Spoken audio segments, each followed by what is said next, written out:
Hey, Megan. Welcome back, everyone, to the So Frickin' Healthy podcast. Hey, Donna.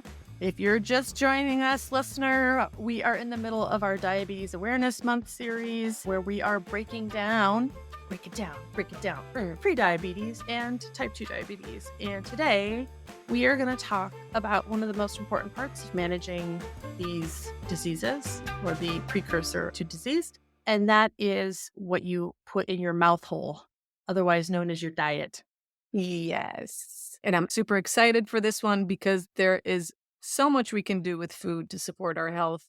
As everyone knows, I'm a total geek for that shit because food. So, Megan, you're the expert here. Tell us why diet is such a big deal when it comes to prediabetes. Yes, I am an expert in the room because I know more than you, but I am not a doctor. So I will say that at the beginning of every episode. I should call you Dr. Megan just to fuck with you.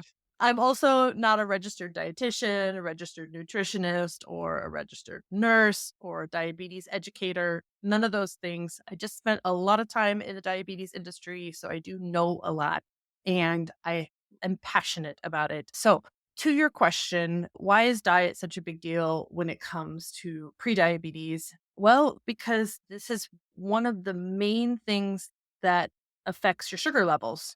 There are some other things, stress, which is not food related, but stress, whether it is a positive or negative stress, it doesn't matter. It could be if you do a HIIT workout, your body's pumping sugar back into your blood to help you do your HIIT workout or this high intensity workout.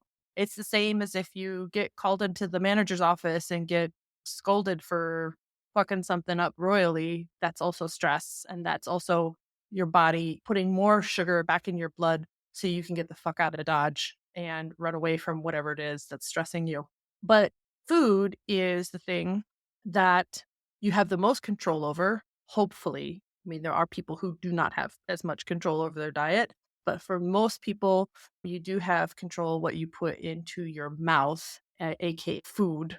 And the good news is that if you eat the right foods, and I'm putting right in air quotes, now I did it in air quotes, if you eat the right foods that can help you balance your blood sugar naturally. I hate using the word right food. We talked about this before. Donna and I talked about it, like overgeneralization of right and wrong things for people. So I'm using that loosely.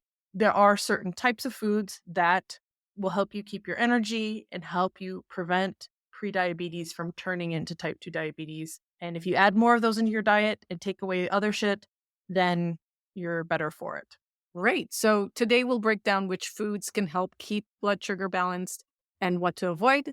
Plus, we'll share some easy meals and snack ideas along the way. Hold on, Donna.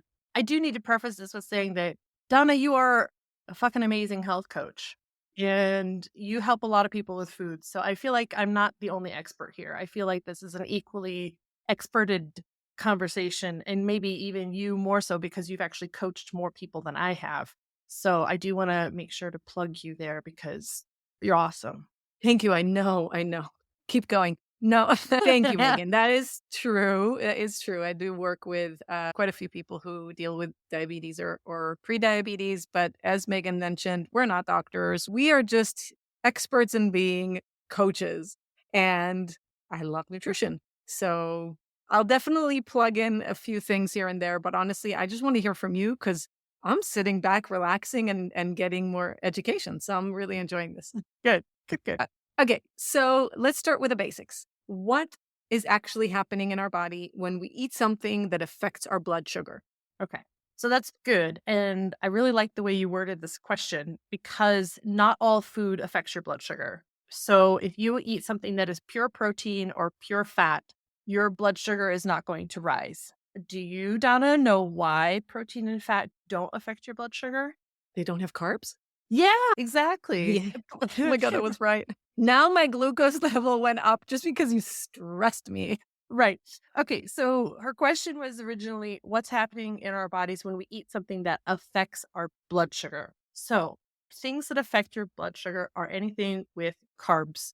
And this can be any kind of carb, starch, a resistant starch, a good carb, bad carb, who knows what carb. It doesn't matter because carbs are what break down into glucose. That's basically it. So when we eat anything with a carbohydrate in it, the body takes that carbohydrate with enzymes and it breaks it down into glucose, which is the smallest form of sugar molecule that the body wants. You might hear that there's sucrose, fructose, dextrose, all these different oses, and maltose, lactose. These are all sugars, but they're all different chemical formulas of sugar, and they all need to be broken down into the format that the body can absorb and use, which is glucose. Now, normally your pancreas, which is a tiny little organ, releases insulin. So your body knows, actually, this is a fun fact that some people don't even realize, is when you look at food, or like when you're looking at the menu and your brain says, I'm going to eat soon, your body's already producing insulin. You know, How like, am I not diabetic? I'm constantly thinking of food, drooling over, just no, thinking but of it's, some lunch while but eating like, breakfast. I mean, that's a normal human process. Like, Okay. that's normal. It doesn't mean anything's wrong with you. That is your body priming and pumping the system to do exactly what it's supposed to do. So, insulin is not the enemy. Carbs are not the enemy, right? There is no enemies here. It is how we're using carbs that potentially can cause problems with your metabolism, or called a metabolic disease, insulin resistance. Those are all the words that you'll hear in conjunction with this. But it's just like when you think of something good to eat and your mouth starts to saliva, right? Just the word food does it for me. I'm like, "Food?" Like a So Pavlov effect. it is. No, exactly. So when you eat and you've chewed the food and it goes into your stomach and the body starts to break down into glucose, there's insulin already in the bloodstream to grab it and move it into the cells and use it for energy. That's what it Got does. it. But when you have prediabetes, or on your way to prediabetes, somewhere in that zone, not normal anymore. If you haven't listened to the first episode when we talk more about prediabetes 101, go take a listen to that where we talk more about what does prediabetes mean. So when you're in this zone of prediabetes, your insulin, or your body's response to the insulin, is not as strong to move the sugar out of your blood. And this is the beginning of metabolic disease. This is the beginning of insulin resistance. Your body is resistant to the insulin it's producing, and therefore you have higher sugar in your blood, which causes all kinds of blood related issues. What are Yeah. blood-related issues? Well, so for example, further down the line, when you have type 2 diabetes, and if you don't manage it with either medication or lifestyle, you can have low circulation to the feet and to the fingers, basically to your extremities. So you can Mhm. start to lose sensation. You can have your feet amputated. Your retina in your eye is can be damaged because of the blood. So this is what I mean by a blood illness. It's Mm. actually attacking other parts of your body that you wouldn't think is relevant. And this is why those are the most common physical symptoms that people have. And yeah, I think we kind of went down a turn there, but I feel like that's actually pretty important. That is. That's why it's important that your sugar not stay too high in your blood for too long.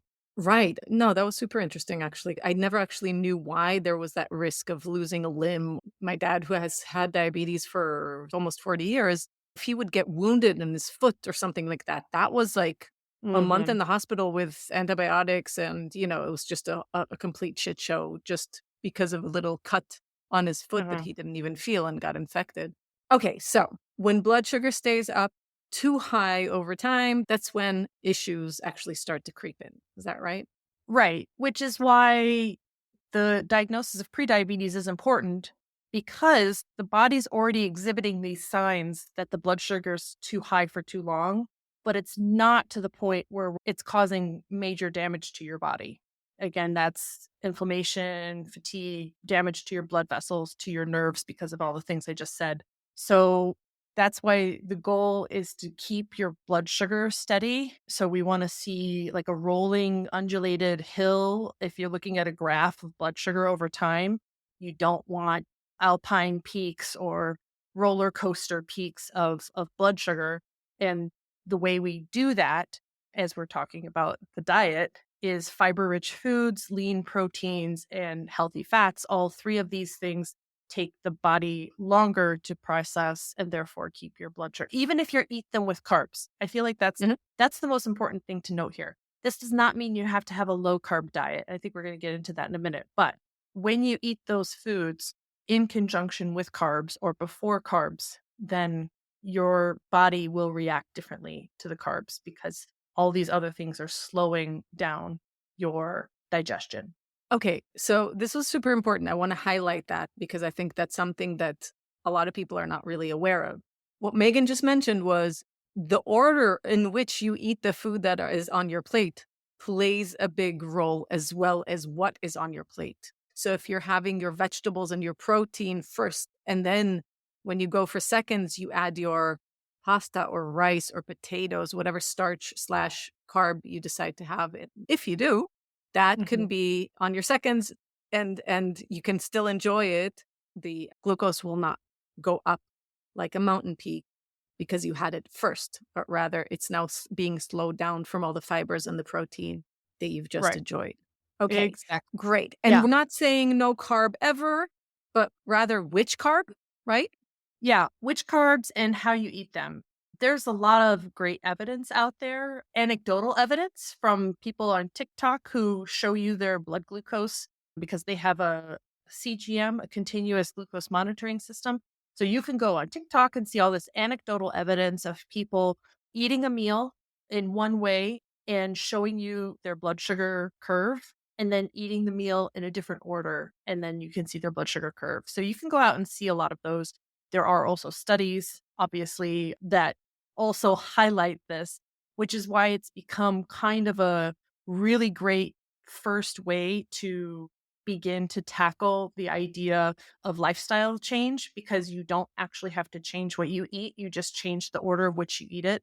I think the the easiest thing is or let's say the most noticeable thing is when you sit down at a restaurant and there is a basket of bread or breadsticks in front of you. Like, who doesn't want to eat that? It's bread, it's wonderful. But that is exactly the wrong thing to start with. If you Yes. can ask your server to not bring you the bread and say, "Can we have the bread at the end of the meal?" Right? So if you still want this wonderfully, Buttery, carby exactly. deliciousness. Yeah. You could basically have it as your dessert Mhm. if you want. And the other thing that you can easily do is to add a little bit of vinegar in before you start your meal, which is in most vinaigrettes and on a salad, right? So if you start your meal with a small green Listen. salad with a vinaigrette, I mean, bada bing, bada boom, like that's a Right. super easy win. And then you It is say, super yeah, easy because you have the fibers, you have the fats, and you have the vinegar yeah, in there. So you're kind of covering all grounds with a nice happy salad. yeah, and we mentioned it in the last episode. Don't take things away. Try to crowd out. So if you reimagine your dinner, if you start with the salad, then you have your main, whatever that is, but make sure it's protein. Maybe you have some other vegetables. And then you say, if I'm still hungry, then I have that piece of bread at the end. Or maybe you no longer want the piece of bread, but maybe you want a piece of cake. Who cares? Doesn't matter. As long as you had it at the end. And if you've had all of these wonderful foods beforehand, whole foods with protein and fat and high fiber, you probably are not going to fit that in anyway at the end. I mean, you could force it in. I know. Yes, of course, easily. You can always sneak it in. But, maybe you don't need five breadsticks then. Maybe you just need one breadstick because you just really Mhm. want the mouth feel and the wonderful sensation of eating bread. Great, do it, right? You don't have to deny yourself the bread. Just don't eat it at the beginning of the meal and set your stomach up for instant carb overload. I Yeah. actually heard something really interesting lately, which is they actually give us bread in a restaurant at the beginning of the meal because by the time you finish your meal, even if you're not worried about pre-diabetes and even if you're not worried about whatever your sugar levels, but you do know that maybe after this whole meal, eating a whole cheesecake is a little bit overdoing it, but you're still going to reach out for it because when you ate the bread and by the time you finish the meal, now your glucose level is dropped again where you're going like, I need something sweet. So the restaurants are kind of tricking us into now wanting the dessert and getting the dessert because we have had the bread and the glucose peaked and now it's kind of crashing and now we're like, I need something sweet. I'm tired and I need to drive home. So that is one thing. And the second thing was you don't have to have dessert with every meal, but when you feel like having dessert, it is important to think about it right after you're done with your meal Yeah. because of your glucose levels rather Yeah. than going, I'm not going to eat it now. I'm going to eat it in 2 hours. Now your stomach is empty and that glucose is going to Right. right up. Yeah, it's a real perfect point. At least over here in Europe, we can buy CGM from the internet from our pharmacist. We don't need a prescription for it. And there are several apps out there now to help people who just want to optimize their health and realize that blood sugar is a way to optimize their health. So I'm not even talking about people who have prediabetes. They just want people who are just more interested in understanding how what they eat impacts them. Mhm. And I did that experiment. I had a cookie and I was fasting and I had that cookie and immediately my blood sugar goes up, right? And usually you're kind of measuring it from where it was to where the peak was to kind of understand how steep that peak was. And this is going to happen in like the first 30 minutes after you eat your cookie. Then I had the same cookie, but after eating a meal, and it was like no reaction whatsoever. I was Yeah. shocked. I thought it would at least go up a bit, but no, because I had it right after I got done eating all this other food, and like you just said, not 2 hours later. It Yeah, makes a huge difference. And it is really important to say, again, we're not saying eat a cookie or eat a cake after every single meal, but just eat it after the meal because it'll be fine. No, of course you're still putting sugar in your body. Of course you're still maybe putting things that are not necessarily ideal for your health. But we're also saying don't never have it, right? If you yeah, want to have it, then make sure to have it at the right time where your body is able to deal with it with less damage done. yeah, and to just come on top of that, don't beat yourself up about it. If you go, "Oh, shoot, I had that piece of bread before my meal. I didn't do what I was supposed to do." And now you're gonna beat yourself up about it. Well, that's not good for your mental health either. I mean, No, you and could you're more go. likely to go and have now eat emotionally because you're feeling terrible about Yeah. which is nonsense. No, that's true. So I think it's every meal is an experiment, every meal is an opportunity for you to make those decisions. And then you're like, listen, today is my birthday. Screw it. I don't give a shit how it's going to go. I just want to eat what I want to eat. I don't want to think about it. Do it, you know? But that's where we come back to like, whatever you do most days matters, right? 80/20. This was still kind of like why blood sugar balance matters. And Yeah. I think we got off topic a little bit there, but just to wrap it up, the whole point is that the blood sugar balance matters because your body will digest certain foods more slowly and which helps you avoid those blood sugar spikes. I feel like that's a good wrap up for this topic. Perfect. So I'll edit everything out and I'll just leave that. All of our rambles, we should change the podcast name to like two bitches rambling on. Okay. I want to talk a little bit more about specifics. What are some superstar foods for prediabetes or rather for like a prediabetes friendly plate? That's a good way to say it too. So let's start with veggies. Number one, if you're not eating any veggies, just start eating any vegetable, right? If vegetables are not normally part of your routine, and I'm also talking to you parents with children, because I have so many friends with kids and they don't make their children eat vegetables, which I think is in the long term a huge disservice to children. There are Yes. ways of helping your kids enjoy vegetables. One is helping them, and you know this, having them help prepare it is one of the ways that Yes. they are more likely to eat it. So I'm not going to say more about that because I don't have No, kids. let's And do I a feel, whole we can do a whole episode on that. Seriously, I can talk about that for yeah. 7 hours. Yeah, We because you did promise the we'll do whole that. like kids eating courses and stuff. That's kind Yes. of how you got started in your whole health coaching was kids eating and healthy foods for kids. And yeah, let's do that. Let's have a whole episode. Okay, but Alright. just start eating some vegetables. Pick your favorite. If you have no idea what your favorite is, just buy a little bit of everything, give it a try, go online, try to find the best way to eat it. But most vegetables, I mean, a lot of them, you just cut them up with a little bit of butter or olive oil in a pan and saute them with some salt and pepper. You don't need more than that. Yes. Steaming them, pretty healthy, but not the Boring. most flavorful, little boring. Roasting. Best. I Mhm. mean, the My best favorite. and the easiest because you just cut it Yes. up again, a little bit of olive oil, a little bit of salt, pepper, and throw it in the oven. Oh my god. But the number one thing that's gonna help you the most are leafy green vegetables, which normally you wouldn't necessarily put all of the leafy greens in the oven, but leafy greens like spinach, you can have them fresh with like a spinach salad, or you can cook them down. Kale is a superstar. I just got a bunch of kale in my vegetable subscription basket last week, and I'm just like, "Oh shit, this is a lot of kale. What am I gonna do?" I didn't wanna do chips. I wanted it to eat it differently than chips because that would have been a shit ton, and I wouldn't been able Okay. to eat them all. But I found a kale curry recipe that I was Mhm. very skeptical about, but I did it anyway. It is so good. I mean, if you don't know what you do to do with vegetables and you like Indian food, curry it. I think that's gonna be like Yes. my new slogan, curry it. Honestly, I don't think anyone has an excuse nowadays. There are literally endless recipes online. Just go on Pinterest, look something up. You will find millions of recipes for Yeah. what you're looking for. Just one disclaimer or one kind of warning with kale, it really is super fibrous and we're not meant to eat it raw as it is. If you are looking to make a salad with kale, I recommend massaging it, but like massaging it like if you're really angry at your husband and he's asking for, like, a neck massage, that's the massage you wanna do, like, really kinda kill it with Yeah. salt and lemon juice, and that breaks Yeah. it down, it helps the enzymes break down and actually make it a lot more, digestible.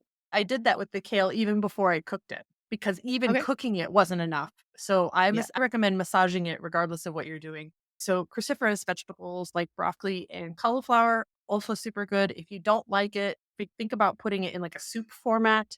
This is how I get my husband to eat broccoli, sweet potatoes. You could also, stuff like potatoes. A lot of people try to stay away from potatoes, but if you boil some potatoes and then cool them down and then eat them, like, it's got a different impact on your blood sugar. So, greens, I mean, that's the bottom line. If you don't have any greens, get some greens. Awesome. Okay, so load up on veggies, load up on greens. You're Mhm. not gonna hear me complaining about that. What about proteins? Right. So, not all proteins are created equally. So, animal proteins, you're going to want to stick with some lean ones like chicken and fish and eggs. But be careful when it comes to any kind of processed meat.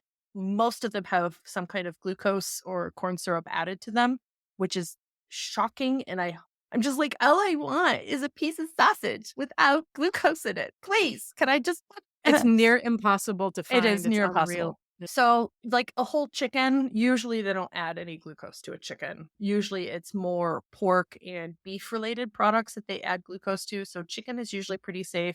Fish, you're not going to find glucose added to fish. So, that makes it pretty safe. And eggs, you have plant based proteins like beans and lentils, super great for protein. And remember, the reason we want protein is because it just takes longer for you to digest that, which helps with your blood sugar. And then healthy fats, which are things like avocados, nuts, olives, seeds, olive oil are all considered healthy fats. That doesn't mean you need to go bonkers on the fat. It just means that if you're going to choose a fat, try to choose one that's not inflammatory, like sunflower or canola oil or high processed. Even olive oil that says it's for high heat, do not do that. That shit Mhm. is worse for you than all the other oils because it's Yeah. super high processed. Go listen to our fat episode in our early days. We did a whole episode on fats and the olive oil episode. Do the I was olive gonna oil say episode too. I Yeah. was gonna Oh, say, just listen to all of our episodes, guys. Like, what the hell? Why are you listening to us now? Just go back. yeah. Okay, so we're saying again, loads of greens, loads of veggies. We're talking about really good proteins, really good fats. That to me already sounds like an ideal plate. What Mhm. about carbs? Yeah, I mean, do carbs. Do them. Why not? I mean, so we should say you don't need carbs in your plate like you do protein and fat. Your body does not make fat and protein like it can make carbohydrates for you to use. And we have another episode on keto by Ben Nordeman, who's our keto guy, and he explains a lot more about what your body needs and what your body doesn't need.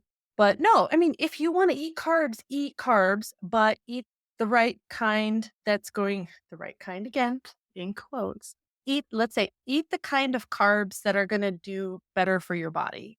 So these are whole grains. I love whole brown rice. You just have to cook it a lot longer, but it's gorgeous. It's Yeah. so chewy and wonderful. Oats, quinoa, these are things. By the way, couscous is not. Couscous is just Yeah, pasta. that's tiny, tiny pasta. But again, balance them, right? If you have a large piece of meat, chicken breast or something, some vegetables, maybe you have a half a cup of quinoa. You don't Yeah. need a lot to give kind of that chewy texture that you might want to get from eating carbs.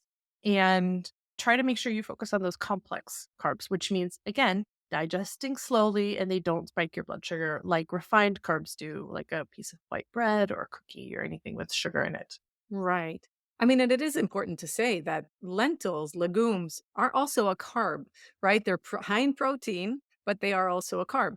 So adding a bit more, as you said, a little bit of quinoa just to pimp it up, you're still going to get a good amount of carbs, but you're getting more fibers and more protein in the mix because quinoa is also a perfect protein. Yeah. Okay, so you know you're going to get this question from me because I'm always thinking about food, as we already covered. And especially I think of food, and you know this because you've met me outside the house. I'm thinking about it when I'm out and about. I Oh, have a yeah. whole backpack full of food. What are your favorite quick blood sugar friendly snacks ideas? Super easy. Greek yogurt is a good one. Even if you have a Greek yogurt with a little bit of sugar added, like a honey or figs or something like that, the amount of protein and fat is in there. Again, you're kind of, you know, combining it with a little bit of sweetness. But even just plain Greek yogurt, a little bit of berries, or if you have some chia seeds. Now, I'm not sure if you'd have that hanging around. However, the to go food industry is hearing all of this. And whenever I go to the States, I see little packets of cheese and meat with no crackers. The food industry is listening to what the trends are, and you are going to find more options to have stuff on the go. Back to this, like a protein bar. So let's say you're really hungry. You're like, oh, Megan told me I should eat protein. This is going to be helpful. So, a really easy way to understand if it's really truly high protein and reasonable amount of calories is to look at the grams of protein. And this is easier in Europe because our nutrition labels are all based off 100 grams or 100 milliliters. So it's very, very clear. So I do know that in the States, where you can have all kinds of different serving sizes, this might not be as clear cut.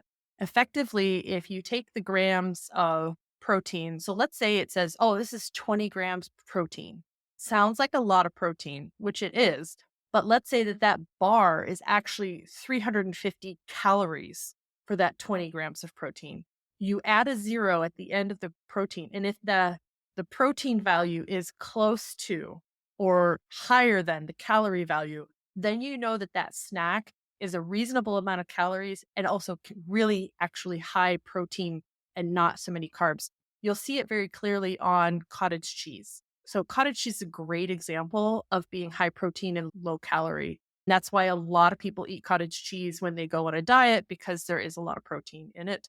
The other thing I've seen is, of course, hummus and sliced vegetables. This is a great snack because hummus is just beans and olive oil, That which is one. great. And of course, apple slices with maybe almond butter or peanut butter, whatever kind of nut butter you like. Apples have fiber. If you are a sweet snack person, then just make sure that you're eating whole fruits, maybe potentially with like an avocado or some nuts or something like that. This is going to add that little bit of extra fiber, a little bit of extra fat, and that's easy to do when you're on the go. If you're out and about, need to grab something, grab it, but have an idea what's the best thing for you to grab, but also just try to take something with you. You always have snacks with you. I always have stuff with me, and I love a good apple and almond butter combo with some cinnamon on top. Jeez Louise.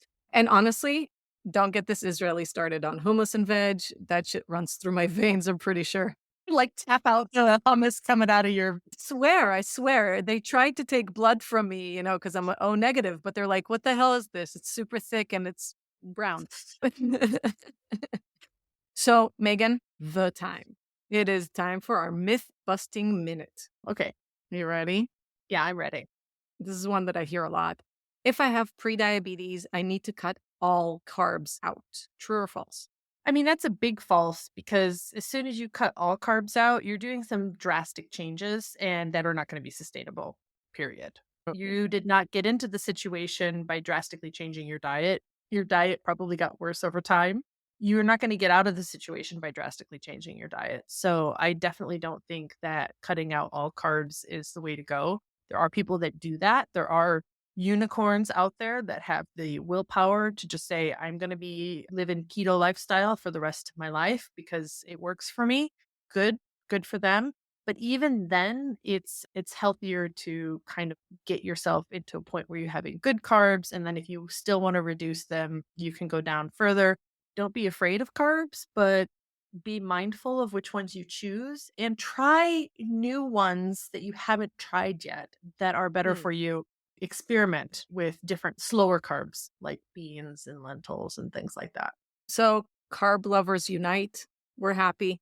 Another one. Only people who are overweight get prediabetes. This is also false. I am overweight and I was nervous. I wanted to pay attention to my numbers to make sure I wasn't getting prediabetes. So, no, I think it's false categorically. You can be overweight and not have prediabetes. You can be diagnosed as pre-diabetic and not be overweight because there are other factors that go into that, like your family hereditariness. So, if your mother had gestational diabetes when she was pregnant with you, you're actually more likely to get type 2 diabetes, as she is as well, also more likely to get type 2 diabetes. So there's a lot of things that are out of your control, but being overweight does not mean that you will have prediabetes. And it also is not indicative of you'll never have prediabetes if you're not overweight. I think this is important enough to repeat. It's not just about the weight, there's a lot of factors at play. Next section, one of my favorites. We're jumping into some listener questions. Okay, so Mhm. here's one from Imaginary Sarah. Thank you, Sarah. We love getting questions from you. Sarah says, I've been diagnosed with prediabetes and I want to improve my diet, but I don't have much time to cook.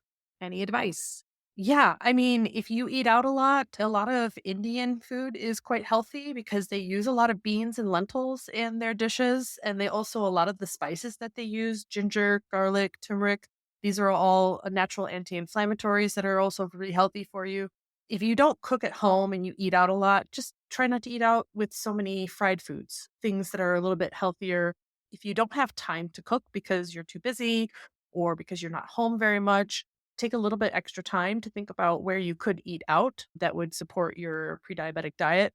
If you are home and you just don't like to cook, then there are meal services that cater also to pre-diabetics and type 2 diabetics with very balanced meal plans. So either A, you get a box with all the ingredients to cook it so you don't have to think, you don't have to shop, you can just cook. So that's one way, but there are also companies out there that are just, here is a meal, here you go, and it is specifically made to help balance your blood sugar. Those are actually more expensive ways than just going to the grocery store and buying your own food, but everybody's got different lifestyles. Okay. Thanks, Megan. That's awesome advice. Here's another question from John the Ghost. I have a family history of diabetes. Does that mean I'll automatically get it? So, family history does increase your risk, definitely, but it doesn't mean there's a guarantee that you're going to get it. This is why, again, it's so important for parents to have their kids on a balanced diet, not just rice and white pasta when they're young, because what you're eating at those pivotal ages in your life can also impact later on what you like to eat and therefore impact your likelihood.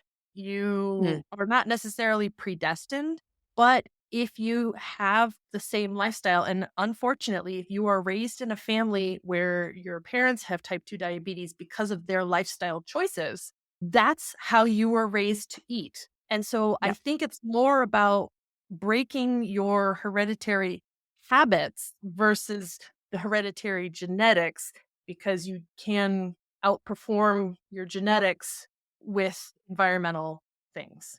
Awesome, Megan. I think we covered a shit ton today. Yeah. For everyone listening, remember small changes like adding more fiber or swapping in whole grains can go a long way in managing blood sugar. and even reversing prediabetes. And there's nothing more empowering than reversing your own prediabetes. Come on, let's be real here. Yeah. So absolutely. And if you have prediabetes and you are ready to start doing something about it, which is great, I have a program, Prevent T2 program that was launched just before November. It's a podcast, so it is free. You can go and listen to it. It is the CDC's curriculum. It's not my curriculum, so I did not develop it. I am just basically formatting this from a instructor-led program where you'd have to go somewhere to a clinic or to a hospital to take this program.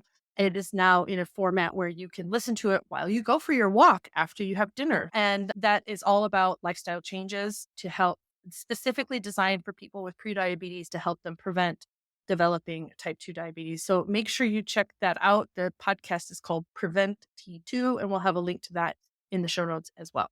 That sounds amazing, Megan. So, listeners, if you want to learn more or sign up, head to mybestself.fit. And this could be a perfect next step if you're ready to make some lasting changes. Megan, you seriously slayed it with the Prevent T2 program. How freaking awesome are you? I'm totally freaking awesome, but So freaking awesome. And you could tell I actually do love myself. I'm not shy of saying that I feel pretty good about myself. But for everybody who's listening, we'll say it once, we'll say it 100 times. Small steps can lead to big results over time. So take it one meal at a time, take it one snack at a time, one day at a time. Every choice you have is a new opportunity. Thanks for tuning in today, everyone. Next week, we'll dive into medications and treatments for managing type 2 diabetes. So if you or someone you know is living with diabetes, be sure to listen in. Thanks, everyone. Bye.